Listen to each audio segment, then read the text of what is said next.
Εδώ είμαστε λοιπόν, δεύτερη ώρα.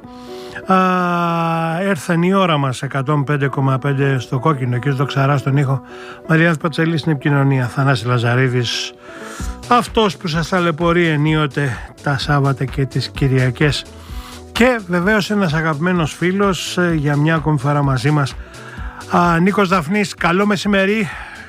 Γεια σου, να είσαι καλά. Λοιπόν, μας προέκυψε μια περίεργη και πολύ πολύ ενδιαφέρουσα παράσταση, ξαφνικά, έτσι. Ξαφνικά δεν ήταν, το έχουμε ετοιμάσει. Όχι, εννοώ εν μέσω περίοδου, με αυτή την έννοια το λέω το ξαφνικά. Και αυτό ήταν προγραμματισμένο. Μάλιστα, πολύ ωραία. Λοιπόν, για πες μας, γιατί αμέσως με και το θέμα αλλά και οι εικόνες που είδα, δεν έχω έρθει να το δω, θα το δω βεβαίως, με έχουν βάλει στην πρίζα. Για πες μας περί τίνος πρόκειται. Λοιπόν, είναι το «Χορεύοντας στη Λούνασα» του Ιρλανδού, του συγγραφέα του Brian Friel, τον οποίο τον γνωρίζω πάρα πολλά χρόνια. Τον γνώριζα, τώρα δεν τον γνωρίζω, ευτυχώς. Είχε γράψει ένα έργο που το είχαμε ανεβάσει με την Καρέση και τον Καζάκο τότε, το είχαν ανεβάσει οι άνθρωποι και έπαιζα κι εγώ, το «Πολίτες δεύτερης κατηγορίας». Μάλιστα. Λοιπόν, ένα σημαντικό συγγραφέας, θεωρείται από τους σημαντικούς συγγραφείς του 20ου αιώνα, βαθιά πολιτικοποιημένο πρόσωπο. Το συγκεκριμένο έργο σχετίζεται πάρα πολύ με την αρχή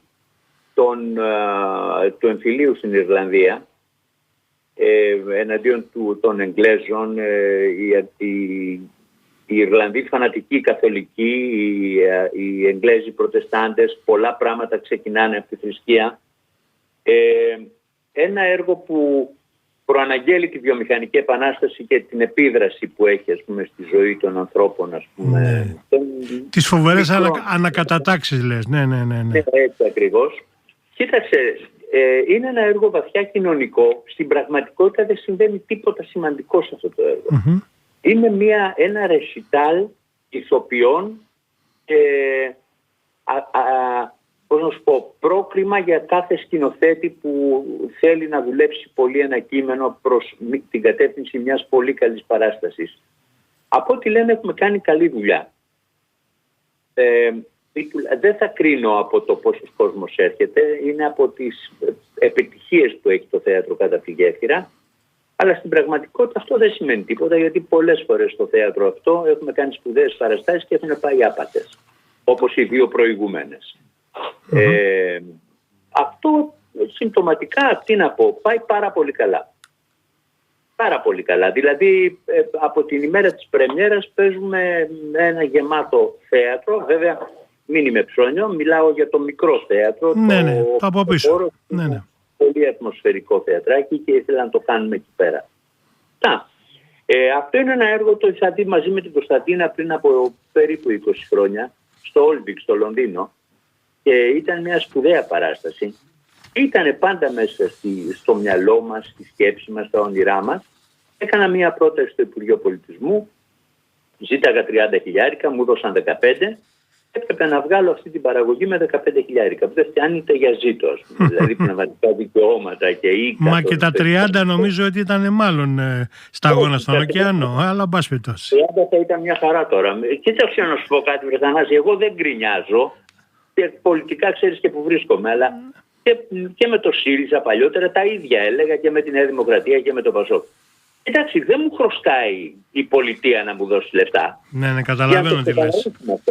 Αλλά, ναι, γιατί κάποιοι έχουν αυτή την αντίληψη, έτσι δεν είναι?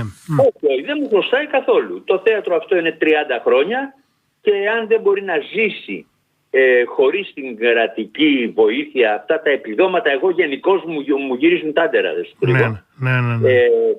Θα μου πεις επιχορήγηση πρέπει να δίνεται. Ναι, πρέπει να δίνεται.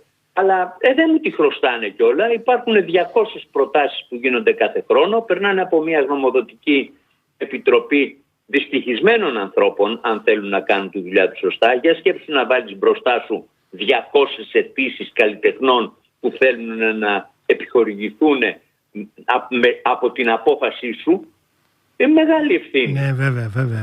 Και τι να προλάβει να δούνε τα μέλη της επιχορήγησης και τι να αξιολογήσουν και πόσες παραστάσεις να δούνε και όλα αυτά. Δεν μου τα χρωστάνε λοιπόν στην πραγματικότητα. Έχει καθήκον το Υπουργείο Πολιτισμού να χρηματοδοτεί τέτοιου τύπου παραστάσεις, εικαστικά, μουσικά, όλα αυτά. Ναι, έχει καθήκον.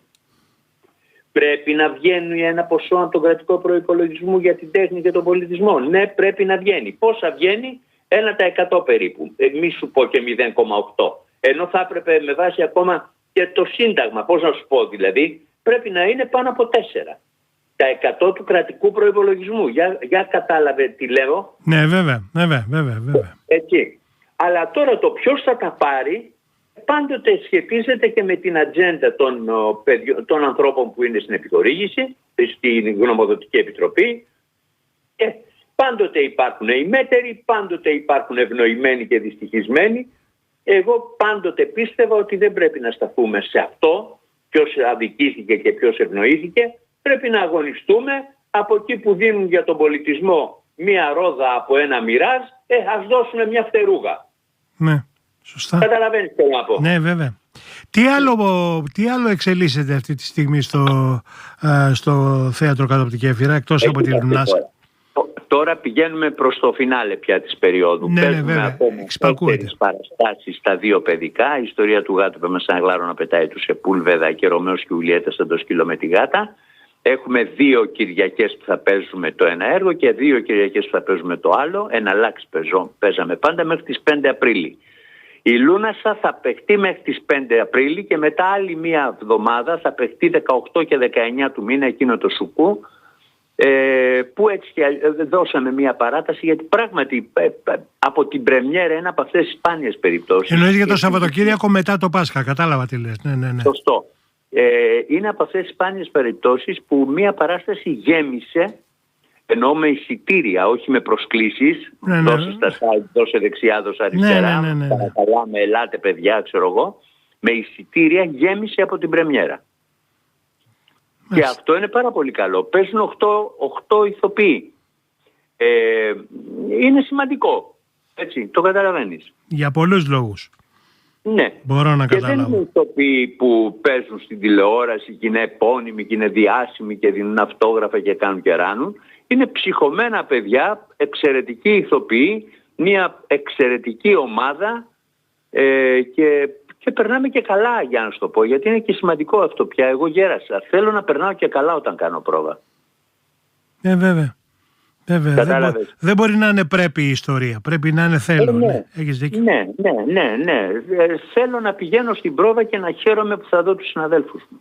Μάλιστα. Και να χαίρονται και αυτοί. Δεν υπάρχουν μικροκακίες, δεν υπάρχουν μικροβεντετιλίκια, δεν υπάρχουν τέτοια πράγματα στο θέατρο κάτω από τη Γέφυρα.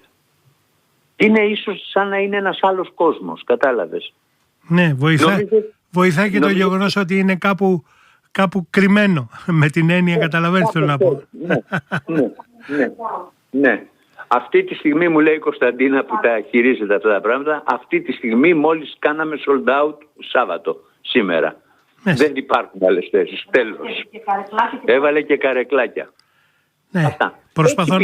Προσπαθώ να φανταστώ που μπαίνουν τα καρεκλάκια, αλλά αυτό είναι μια άλλη ιστορία. Ναι, εντάξει, κάπου τα βολεύουμε. Ναι μωρέ, αστειεύομαι, εντάξει. Αλλά μην φανταστείς πολλά καρεκλάκια, μέχρι 4 χωράνε. Το ξέρω, επειδή έχω εικόνα. Μετά θα πρέπει να παίξουν, θα κάτσουν μέσα στη σκηνή οι θεατές. Ναι. Και με 8 ηθοποιούς. Ναι, για σκέψου, θα παίζουν αγκαλιά. Μάλιστα. Αυτά, έχεις κάτι άλλο? Νίκο μου, σε ευχαριστούμε πάρα πολύ. Να είσαι γερός. Να είστε καλά και πάντα τέτοια, δηλαδή πάντα τέτοιες εκπλήξεις. Οι θεατές του έχουν χαιρετισμούς και από την Κωνσταντίνα της Σαραντοπούλου, που είναι πραγματικά σιγά σιγά γίνεται η ψυχή του θεάτρου και παρακαλάει να πεθάνω, νομίζω, η Ρουφιάννα. Έλα μη λες τέτοια πράγματα. Εγώ άλλα εισπράττω. Άλλα εισπράττω. Άστα αυτά που ξέρεις.